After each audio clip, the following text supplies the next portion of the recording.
गुटनिरपेक्ष आंदोलन की प्रासंगिकता, ये आज का हमारा टॉपिक है।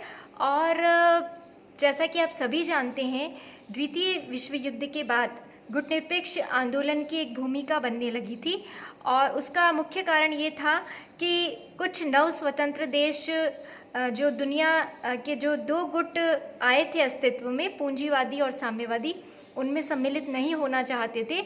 इसलिए वो एक अलग नीति अपनी अपनाना चाहते थे, स्वतंत्र विदेश नीति। तो यहाँ पे ये 1945 के बाद से एक जो है विचार डेवलप होने लगा था पूरे विश्व में।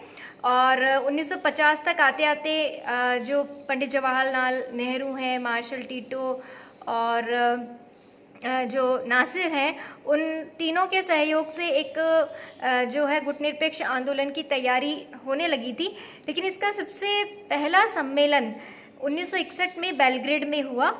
तो एक तरीके से यदि स्थापना वर्ष माना जाए गुटनिरपेक्ष आंदोलन का, तो वो 1961 को हम मान सकते हैं। और 25 देशों से इस आंदोलन की शुरुआत हुई थी। ये कोई जैसे कि नाम से है आंदोलन, ये एक संगठन है मुख्य रूप से। थर्ड वर्ल्ड के जो कंट्रीज़ हैं, विकासशील और अविकसित देश हैं, उनका संगठन रहा है। वर्तमान में इसके 120 सदस्य देश हैं। तो इसकी सदस्य संख्या संयुक्त राष्ट्र संघ के बाद सबसे अधिक है और अब तक इसके 18 सम्मेलन हो चुके हैं। 2019 के अंदर इसका 18वां सम्मेलन आयोजित हुआ था।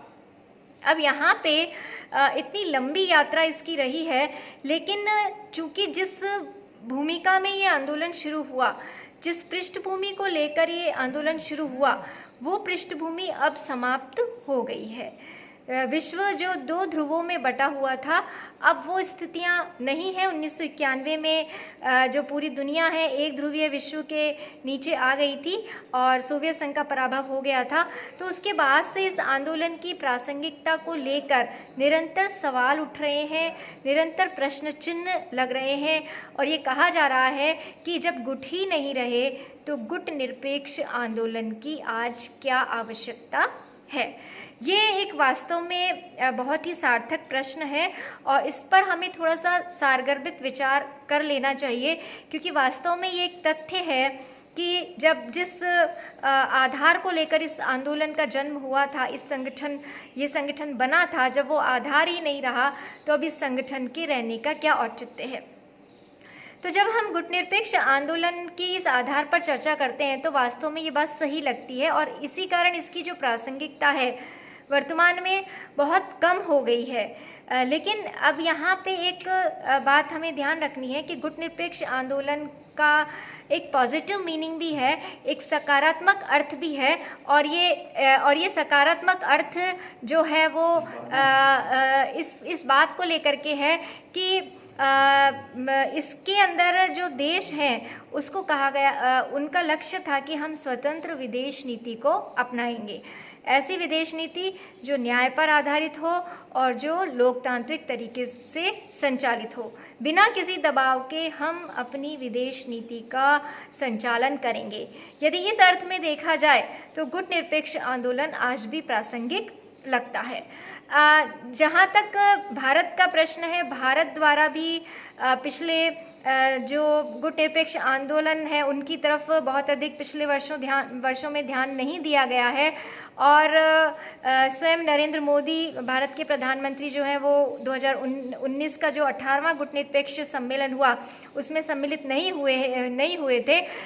लेकिन अभी 2020 में एक कोरोना को लेकर के गुटनिरपेक्ष देशों की एक वर्चुअल कॉन्फ्रेंस हुई, उसमें नरेंद्र मोदी जी उसमें सम्मिलित हुए और पूरे तीसरी दुनिया के देशों को एक उस सम्मेलन में आह्वान किया गया कि हम कोरोना महामारी से कोविड-19 जो है उससे मिलकर के किस तरीके से संघर्ष कर सकते हैं या किस तरीके से लड़ाई कर सकते हैं। तो कहने का तात्पर्य यह है कि ये एक बहुत बड़ा मंच है जो 2/3 देशों का प्रतिनिधित्व करता है दुनिया के, और बहुत से ऐसे मुद्दे हैं जिनको गुटनिरपेक्ष आंदोलन के मंच से बहुत अच्छे से उठाया जा सकता है, जैसे सुरक्षा परिषद के पुनर्गठन का प्रश्न। अब संयुक्त राष्ट्र संघ के 75 वर्ष पूरे होने वाले हैं, तो यहाँ पे ऐसी स्थिति में सुरक्षा परिषद के जो स्थायी सदस्यों की संख्या में बढ़ोतरी का जो मुद्दा है वो निरंतर बना हुआ है। और इसके अंदर यदि जो तीसरी दुनिया के देश जो गुटनिरपेक्ष आंदोलन के अधीन के अंतर्गत हैं, वो यदि बहुत अच्छे से आवाज़ उठाएं तो एक बहुत बड़ा इसके अंदर समर्थन मिल सकता है उन देशों का। इसी तरीके से आतंकवाद की समस्या है, जलवायु परिवर्तन की समस्या है, नई अंतर्राष्ट्रीय अर्थव्यवस्था को लागू करने की पहल है। इन सब में गुटनिरपेक्ष आंदोलन अपनी एक बहुत बड़ी भूमिका निभा सकता है। यहाँ हमें एक बहुत महत्वपूर्ण तथ्य ध्यान में रखना है, और वो तथ्य ये है कि शीत युद्ध की समाप्ति के बाद और जब से दुनिया एक ध्रुवीय हुई है, उसके बाद जो विभिन्न देश हैं गुटनिरपेक्ष आंदोलन के, उनका रुझान अपने क्षेत्रीय संगठनों के प्रति अधिक रहा है।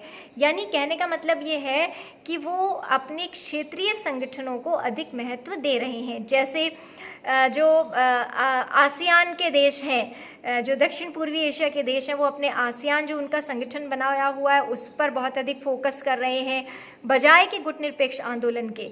इसी तरीके से जो सार्क के देश हैं, 8 देश हैं दक्षिण एशिया के, वो गुटनिरपेक्ष आंदोलन पर फोकस करने के बजाय अपने इस जो सार्क संगठन है इस पर फोकस कर रहे हैं। इसी तरीके से इप्सा है, ब्रिक्स है।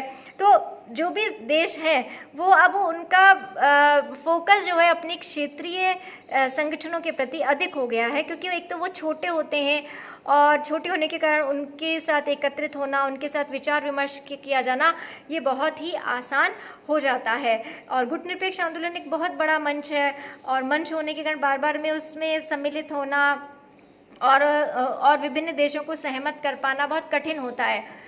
तो अब जो देशों का रुझान है वो क्षेत्रीय संगठनों के प्रति अधिक है, और ये कारण भी रहा है कि गुटनिरपेक्ष आंदोलन के महत्व में कमी आई है, क्योंकि राष्ट्रों के द्वारा इसकी तरफ ध्यान नहीं दिया गया। अब भारत को ही आप लीजिए, भारत ने पिछले 8-10 वर्षों से गुटनिरपेक्ष आंदोलन की तरफ बहुत अधिक रुझान अपना व्यक्त नहीं किया है। तो ये एक महत्वपूर्ण कारण रहा है, क्योंकि सभी अपना आर्थिक डेवलपमेंट चाहते हैं, विकास चाहते हैं, और जब वो बड़े स्तर पर इकट्ठे होकर ऐसा नहीं कर पा रहे तो वो क्षेत्रीय स्तर पर इस तरीके के अपने विकास को संपादित कर रहे हैं।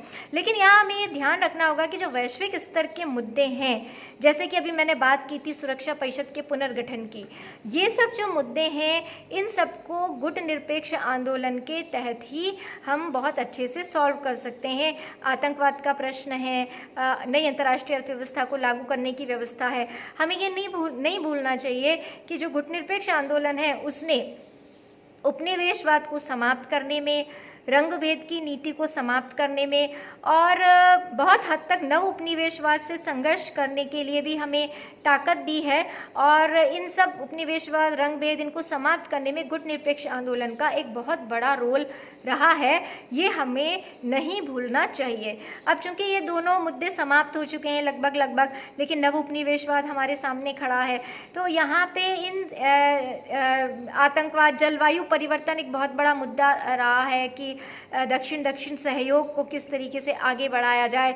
ये सब ऐसे बिंदु हैं जिन पर आपस में मिलकर के जो गुटनिरपेक्ष आंदोलन के राष्ट्र हैं वो आगे बढ़ सकते हैं। लेकिन जो अभी संभावनाएं दिख रही हैं, क्योंकि हम बहुत ज़्यादा आदर्शवादी होकर के कोई बात नहीं कह सकते, क्योंकि जो अंतर्राष्ट्रीय राजनीति एक यथार्थवादी विषय है, तो यहाँ पे हमें जो अभी दिख रहा है या जो संभावनाएं दिख रही हैं उसके अंदर ये दिख रहा है कि अभी फ़िलहाल इसके लिए बहुत मेहनत करनी पड़ेगी। अभी ऐसा कोई दिखाई नहीं पड़ता कि ये आंदोलन इतना अचानक कोई शक्तिशाली बन जाए और इन सब मुद्दों के प्रति अपना रुझान व्यक्त करने लगे, तो ऐसी कोई संभावनाएं दिखाई नहीं पड़ रही हैं। लेकिन एक उम्मीद की जा सकती है। अभी जो 2019 में गुटनिरपेक्ष आंदोलन का जो 18वां शिखर सम्मेलन हुआ, उस शिखर सम्मेलन में जो इसकी थीम रखी गई, वेरी इंपॉर्टेंट, बहुत महत्वपूर्ण थीम है, और वो थीम ये थी कि जो बांडुंग सम्मेलन हुआ था 1955 में, अगर आपको ध्यान हो तो, इंडोनेशिया के उसमें, तो वहाँ पे एशिया अफ्रीका देशों का ये सम्मेलन था और इसके अंदर पंचशील के सिद्धांतों को स्वीकार किया गया था गुटनिरपेक्ष आंदोलन के देशों द्वारा। तो अब जो 2019 की थीम रखी गई है इस सम्मेलन की, वो ये थी कि वर्तमान समस्याओं के समाधान में बांडुंग सम्मेलन के जो सिद्धांत थे वो आज बहुत अधिक कामयाब सिद्ध हो सकते हैं आज के समय में। तो वहाँ पे पंचशील के सिद्धांतों को एक्सेप्ट किया गया था गुटनिरपेक्ष आंदोलन के द्वारा। शांतिपूर्ण सह अस्तित्व है, हस्तक्षेप का सिद्धांत है और इन सब बातों को संप्रभुता का, एक दूसरे की संप्रभुता का सम्मान करने की बात है। तो यहाँ पे ये गुटनिरपेक्ष आंदोलन के ये भी कुछ महत्वपूर्ण आधार जो उस समय अपनाए गए थे उनको फिर से पुनर्जीवित करने की कोशिश की गई है। अब देखना यह है कि आगामी भविष्य में ये जो संगठन है किस तरीके से अपना रोल प्ले कर पाता है। लेकिन यहाँ जो आदेश हैं उनको ये ध्यान रखना होगा कि वो अपने जो क्षेत्रीय संगठन है उन क्षेत्रीय संगठनों के साथ ही साथ इस आंदोलन के महत्व को भी समझें। और क्योंकि संयुक्त राष्ट्र संघ के बाद ये दूसरा सबसे बड़ा आंदोलन है जो कि तृतीय विश्व के, जिसके बहुत सारे देश सदस्य हैं, तो इन सब बातों को ध्यान में रखना होगा। फिलहाल आज की जो स्थिति है उसके अंदर गुटनिरपेक्ष आंदोलन की प्रासंगिकता पर प्रश्न चिन्ह लगे हुए हैं, सवालिया निशान है, क्योंकि वो रोल वो प्ले नहीं कर पा रहा है जो कि इस आंदोलन को करना चाहिए। अगर कुछ सुधार होता है, कुछ संभावनाएं होती हैं, क्योंकि संभावनाओं से इनकार नहीं किया जा सकता, परिस्थितियां बदलती हैं। जो चीज़ बहुत दिनों तक मतलब ऐसे ही रखी रहती है वो कभी कभी बहुत उपयोगी हो जाती है। तो ये अभी एक कहना चाहिए कि एक पृष्ठभूमि में है और कब इसके अंदर निखार आ जाए इस आंदोलन में कुछ कहा नहीं जा सकता। तो संभावनाएं हमेशा रहती हैं और एक अगर गुटनिरपेक्ष आंदोलन के देश अगर मिलकर वापस सामने आते हैं तो एक बहुत बड़ा क्षेत्र है उनके लिए कार्य करने का। बहुत से मुद्दे हैं जिनको वो आपस में मिलकर के जिनका समाधान कर सकते हैं।